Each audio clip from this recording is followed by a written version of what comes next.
Assalamualaikum warahmatullahi wabarakatuh. Selamat pagi, siang, sore, dan malam untuk semuanya. Perkenalkan, kami dari kelompok 2 dari kelas 2 KS 5 akan membahas materi serta contoh soal mengenai interpolasi polinomial kolokasi.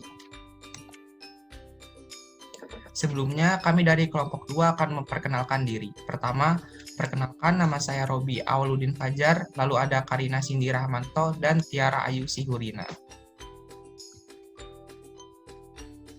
Secara garis besar, kelompok kami akan membahas mengenai pengertian dan penerapan serta contoh soal interpolasi polinomial kolokasi. Selanjutnya, untuk yang pertama adalah pengertian interpolasi polinomial kolokasi. Jadi, secara sederhana, interpolasi polinomial adalah metode yang digunakan untuk menentukan fungsi yang sesuai dari titik-titik atau data-data yang diberikan. Secara umum, interpolasi adalah suatu metode atau proses menyusun suatu fungsi atau persamaan dengan menggunakan beberapa titik yang diketahui atau beberapa contoh titik untuk memprediksi atau mengestimasi nilai pada titik lain yang belum diketahui nilainya. Jadi, interpolasi polinomial kolokasi adalah interpolasi dengan membentuk sebuah fungsi polinomial yang melewati semua titik-titik data yang diketahui untuk memprediksi atau mengestimasi nilai pada titik lain yang belum diketahui nilainya. Selanjutnya, untuk penerapan dalam kehidupan sehari-hari, polinomial berguna untuk menghitung jarak atau kecepatan benda yang jatuh dari ketinggian tertentu, lalu menghitung banyaknya barang, lalu menafsir dan memprediksi kecenderungan harga pasar, lalu untuk menghitung suku bunga bank dalam bidang ekonomi, lalu menghitung pengelolaan harga biaya kirim berbagai barang, lalu menyajikan pola cuaca pada daerah tertentu, dan masih banyak yang lainnya. Selanjutnya adalah studi kasus. Para rekayasawan dan ahli ilmu alam sering bekerja dengan sejumlah data diskrit yang umumnya disajikan dalam bentuk tabel.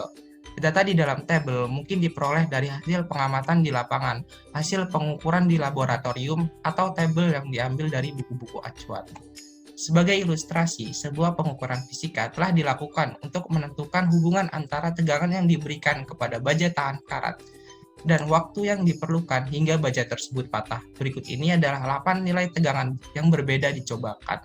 Untuk tegangan 5 kg per mm persegi, waktu patahnya adalah 40 jam. Untuk tegangan 10 km per mm persegi, waktu patahnya adalah 30 jam, dan seterusnya. Nah, masalah yang cukup sering muncul dengan data tabel adalah dalam menentukan nilai antara titik-titik diskrit tersebut tanpa harus melakukan pengukuran lagi. Misalnya, kita ingin mengetahui waktu patah Y jika tegangan X yang diberikan kepada baja adalah 12 kg per mm persegi.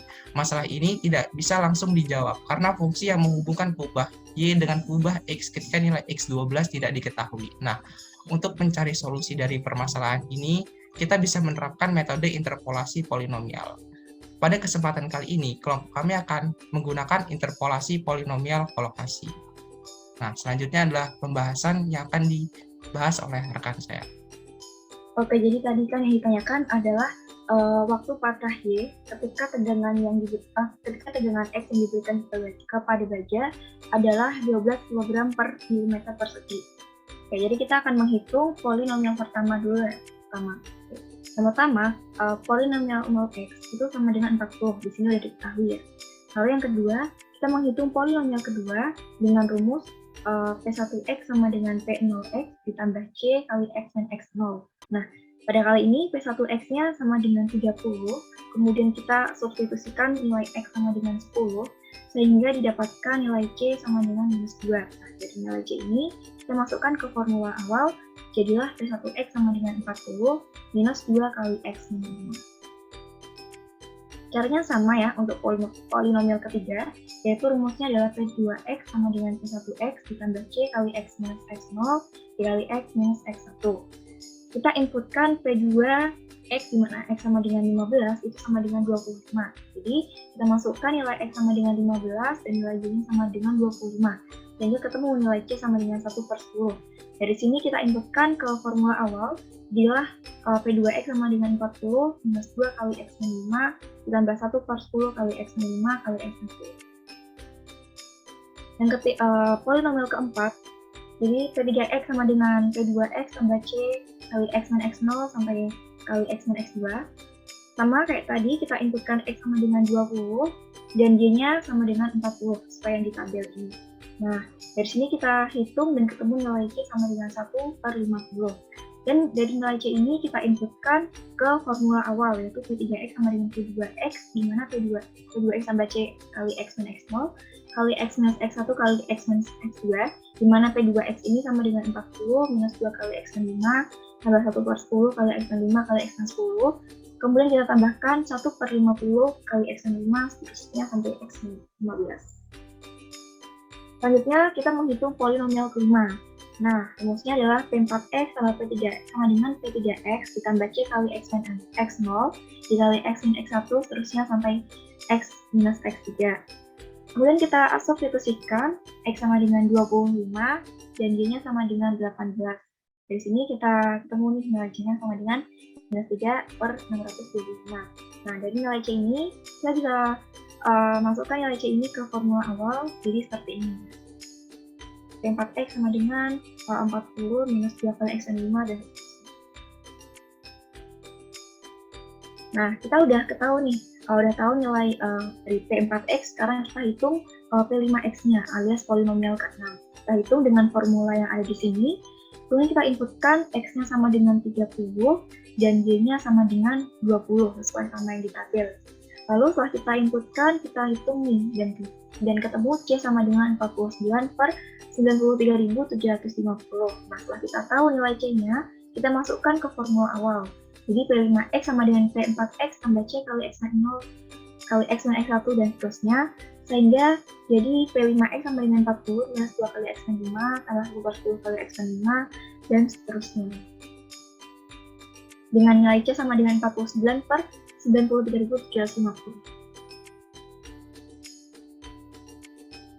Oke, selanjutnya akan dijelaskan oleh rekan saya.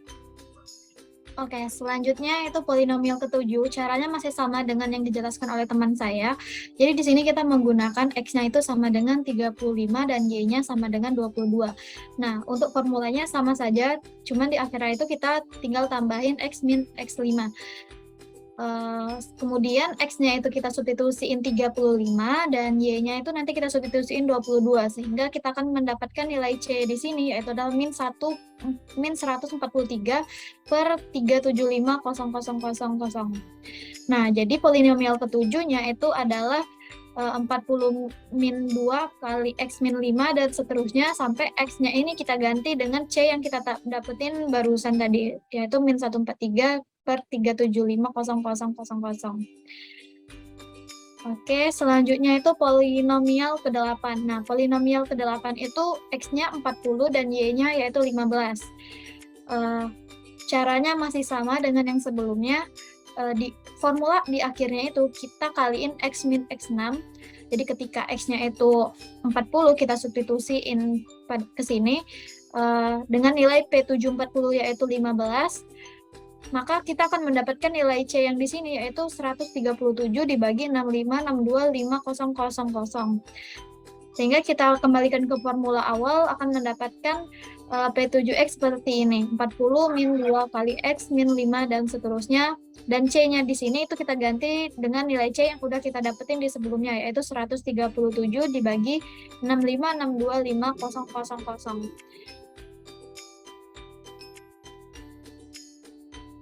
Sehingga ketika di soal itu ditanya waktu patah Y, jika tegangan X yang diberikan kepada baja sebesar 12 kg per milimeter persegi, jadi kita cari dengan cara mensubstitusikan X-nya itu dengan 12 yang diketahui pada soal.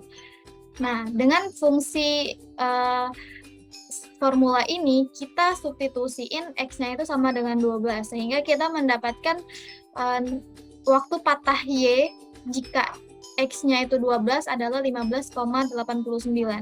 Jadi, dengan menggunakan metode interpolasi polinomial kolokasi, waktu patah baja tahan karat saat tegangan yang diterapkan sebesar 12 kg per milimeter persegi adalah 15,89 jam. Sekian dari kelompok kami. Jika ada kesalahan, kami mohon maaf yang sebesar-besarnya. Terima kasih atas perhatiannya. Wassalamualaikum warahmatullahi wabarakatuh.